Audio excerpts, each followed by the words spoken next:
Rundown at 5:30, a big day in Albany tomorrow as Governor Cuomo gives his State of the State address. But in a break from tradition, he will also at the same time roll out his budget proposal. And our Dave McKinley reports on a question that an awful lot of you have raised. Why are there so many policy items that don't have much to do with dollars and cents being included in the budget?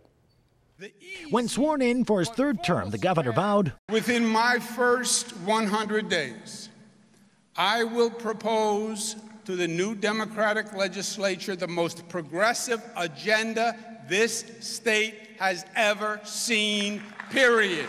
Some question how he'd do that. Now we know, by folding those agenda items into his proposed budget, which lawmakers have to approve by April 1st, which is not so coincidentally within 100 days. Wrapping policy issues which may have nothing to do with fiscal matters into a budget, while not a new trick, is an effective way to stifle public hearings and debate, according to critics. For example, if you don't pass as part of a spending plan expanded abortion rights, which Cuomo wants and has failed to get through legislatively, you won't have a budget. Western New York State Senator Chris Jacobs has called this all-or-nothing approach holding the budget hostage and has proposed bills to end this by limiting budget items specifically to either an appropriation or a proposal to raise revenue and be necessary in order to effectuate that. During a radio interview this morning, Cuomo defended larding up the budget with policy items and was not challenged on the point by the program host. This theory of, well, I'll do policy and then we'll talk about budget. It doesn't really work, Alan. Right. No, you're right about that. Which is why he wants a plastic bag ban. It's polluting our waterways. It's polluting our urban areas. As part of the budget. Although he was challenged there, but only to the extent that if this is such an important thing. What took you so long? What took me so long? You are a provocative doctor. Cuomo's quest to legalize recreational marijuana is also part of his budget. And although here there certainly would be a revenue component. More for me, it's about the regulation and making sure that we protect young people. And protecting young people is what he says is behind his push to raise the smoking age from 18 to 21 also as part of the budget.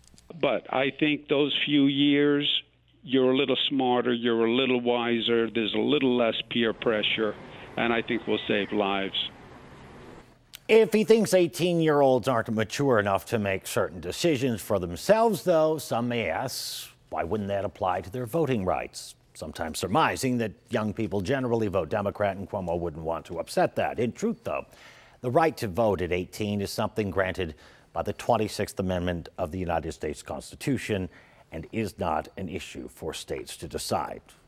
A lot there. Okay. Yes. First of all, though, Dave, Cuomo said that he thought that the state would generate $300 million in tax revenue from legalized pot, and that got a lot of people's attention because it was earlier mentioned to be much higher than that. Yeah, it's a much lower figure, isn't it? True, although he could have been referencing Mary Alice's first-year proceeds. And because this might not come to pass by the end of the year, you know, he might be thinking, well, this is only part of a fiscal year. Also, you've got to remember that he made very brief mention of something new today, and that is municipalities being able to opt out of legalized marijuana sales.